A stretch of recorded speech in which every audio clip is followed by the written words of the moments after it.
Mensaje de los maestros para la semana del 8 de junio. Hemos consultado el oráculo de la luna para todos vosotros y nos ha salido la carta de Gaia.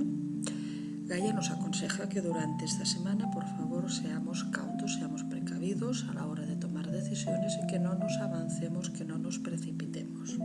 Bien. Gaia también nos dice que los demás no siempre van a ver con buenos ojos las decisiones que tomemos, así que sería bueno pues que tomáramos ese tiempo de reflexión antes de decidir hacia un lado o hacia otro qué dirección tomamos. Os recordamos que desde la sacerdotisa del tarot cada semana puntualmente consultaremos a nuestros maestros para todos vosotros y simplemente tenéis que suscribiros para poder haceros con esos consejos y con nuestros vídeos. Bendiciones y muchas gracias.